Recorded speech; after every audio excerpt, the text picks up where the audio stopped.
Assalamualaikum warahmatullahi wabarakatuh, Bapak dan Ibu, teman-teman semuanya. Kita kembali membahas tafsir pajak penghasilan kita, yang sampai hari ini kita sudah masuk ke pasal 6 ya. Beberapa hari yang lalu di rekaman yang sebelumnya kita sudah mengupas dari pasal 1, 2, 3, 4, dan 5 ya.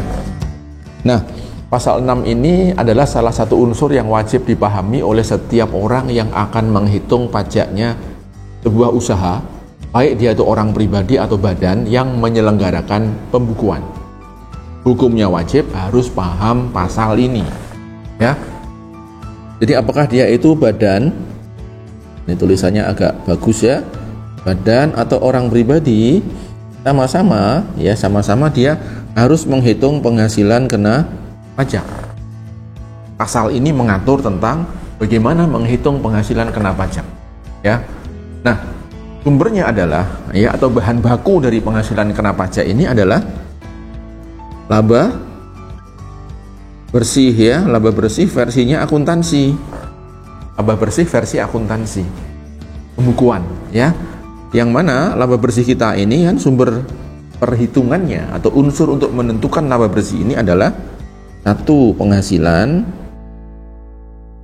Yang kedua adalah beban atau biaya ya. Nah, untuk penghasilan kriterianya sudah kita bahas di sesi sebelumnya. Kita pernah bahas pasal 4 ayat 1 ya. Kita pernah bahas pasal 4 ayat 2, pasal 4 ayat 3 ya. Ini yang mengatur terkait dengan penghasilan ya. Lalu yang kedua terkait dengan biaya, itu ada pengaturannya di pasal 6 Undang-Undang BPH kita dan pasal 9. Nah, pasal-pasal inilah 4 ayat 1, 4 ayat 2, 4 ayat 3, pasal 6, pasal 9, ini yang hukumnya wajib dipahami oleh orang-orang yang akan menghitung pajaknya sebuah usaha ini ya. Tentunya yang menyelenggarakan pembukuan, yang membuat akuntansi. Karena nanti tidak semua dari hasil atau outputnya akuntansi itu dikenai pajak. Akan ada perbedaan versi akuntansi dengan versi fiskalnya. Secara akuntansi bisa jadi dia untung, dia laba.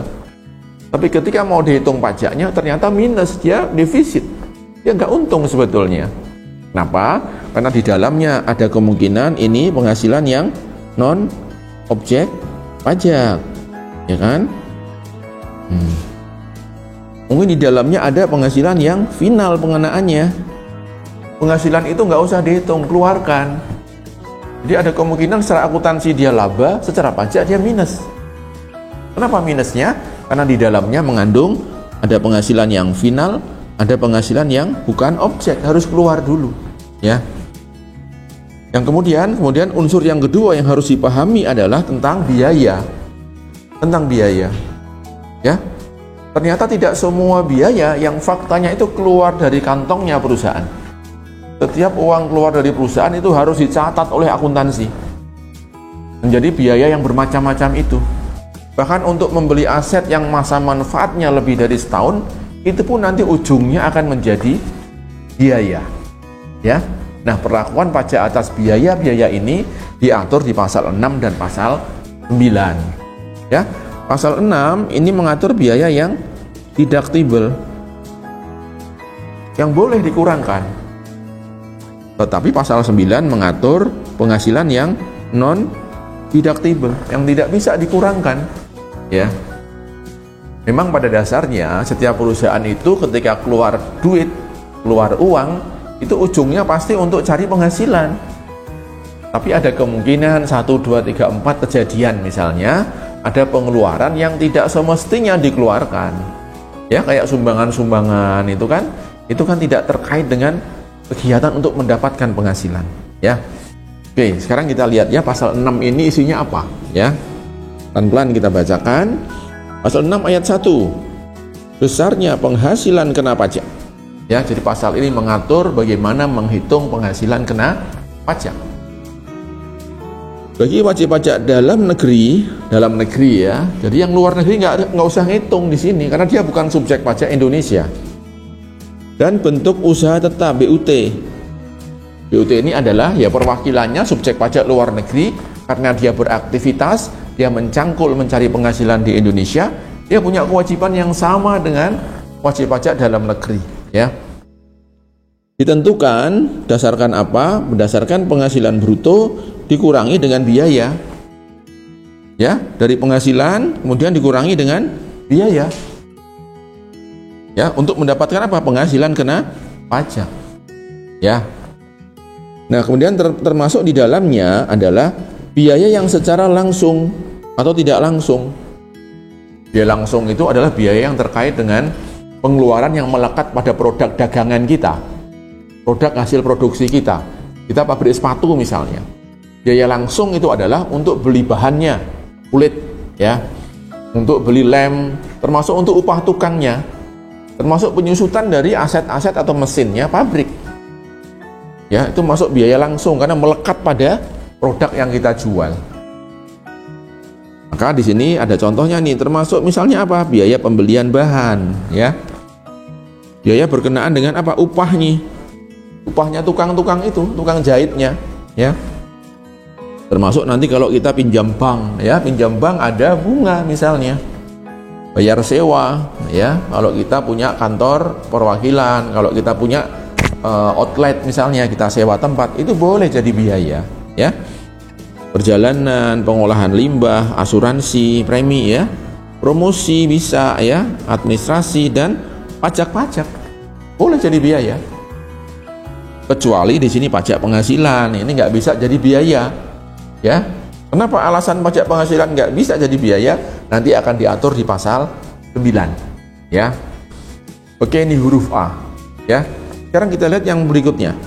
Nah, ini yang boleh jadi biaya lagi adalah, kemudian yang kedua adalah penyusutan. Ya, kalau tadi yang biaya di huruf A itu adalah yang memang keluar dan manfaatnya cuma setahun saja maksimal. Beli bahan ini asumsinya apa? Sifatnya segera habis, tidak sampai lewat setahun. Karena beli bahan nggak mungkin diniatkan untuk tahun depan gitu ya.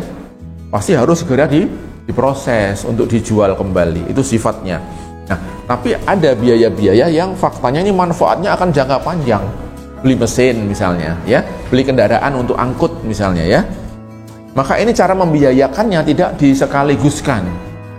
Tapi harus diukur sesuai dengan manfaat yang kita terima. Oh, mobil manfaatnya 8 tahun misalnya.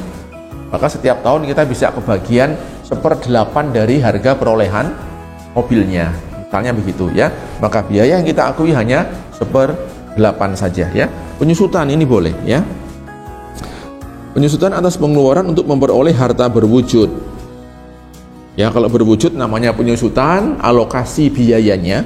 Kalau tidak berwujud, ini namanya amortisasi, ya, amortisasi, ya, istilahnya.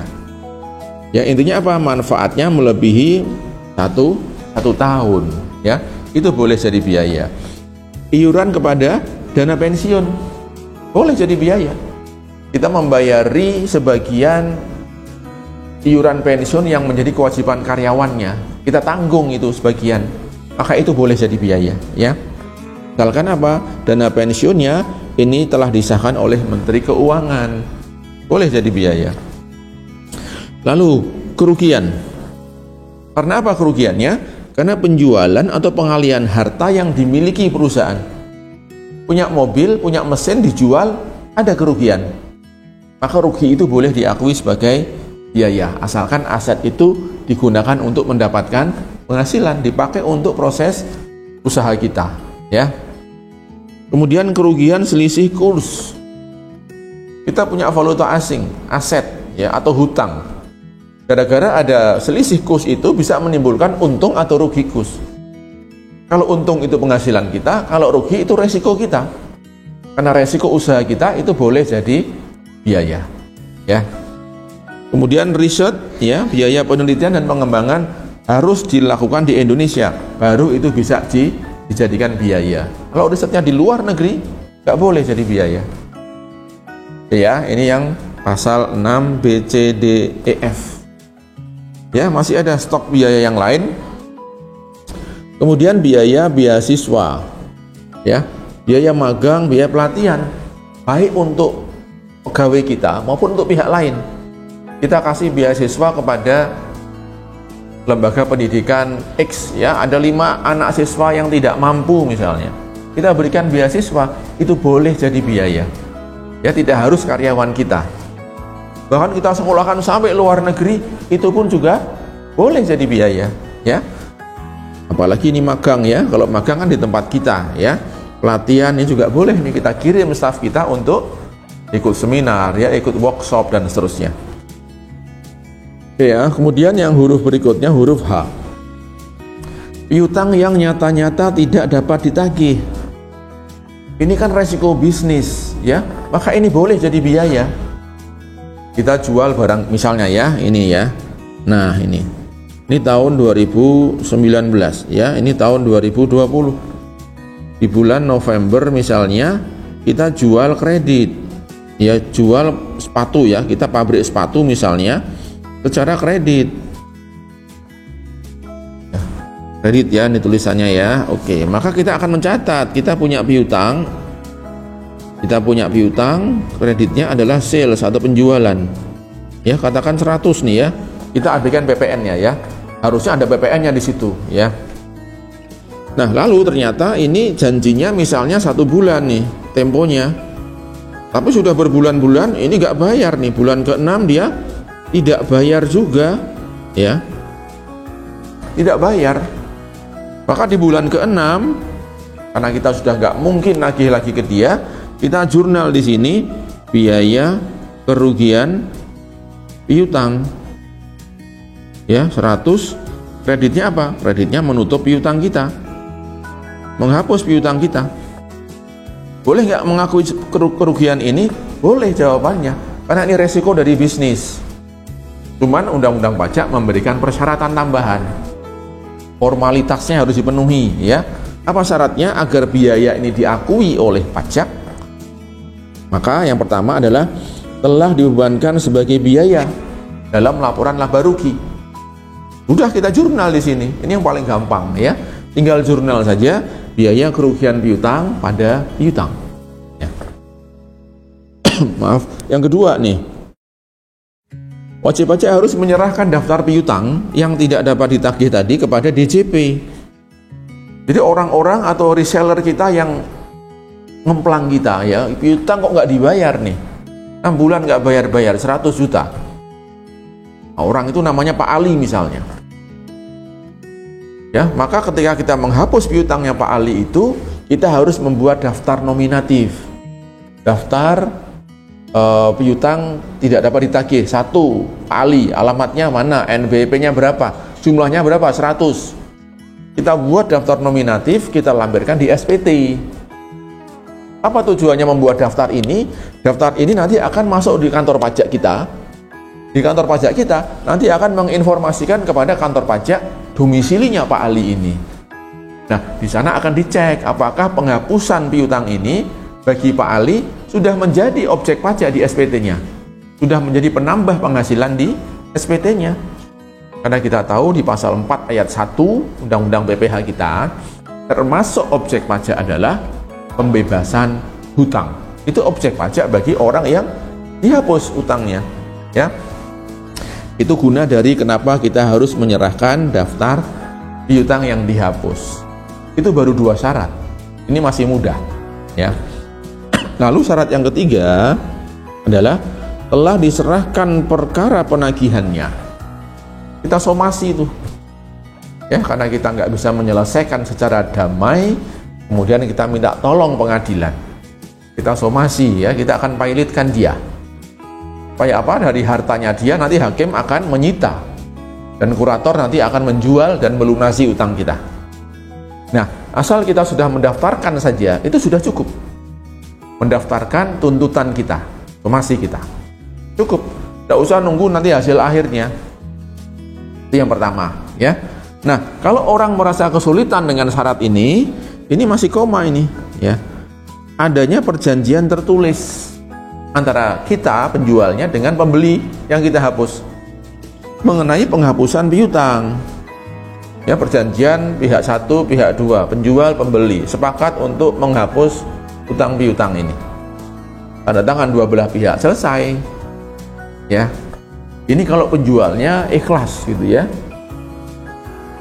Tapi kalau dia khawatir jadi langganan yang lain-lain, jadi jurisprudensi bagi yang lain, ini penjual kok sangat dermawan, semua piutang dihapus gitu ya, asal lewat 5 bulan dihapus ya.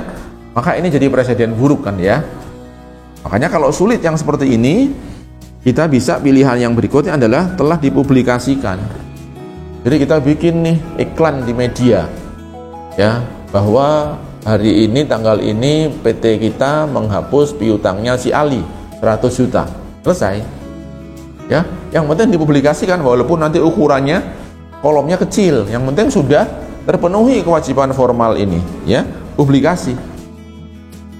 Nah, kalau mungkin merasa nggak nyaman juga dengan publikasi, ya khawatir nanti pembeli juga nanti komplain ke kita, dipermalukan secara umum misalnya ya, maka pilihannya adalah adanya pengakuan dari debitur bahwa utangnya telah dihapus. Jadi Pak Ali buat pernyataan tuh, surat tuh, bahwa utang saya sekian sudah dihapus oleh penjual. Ya, lalu diketahui oleh penjualnya juga, tidak sepihak Pak Ali saja. Pak Ali yang bikin, tapi nanti kita si penjualnya itu mengetahui di situ. Nah, inilah persyaratan agar biaya kerugian piutang ini bisa diakui secara fiskal, diakui.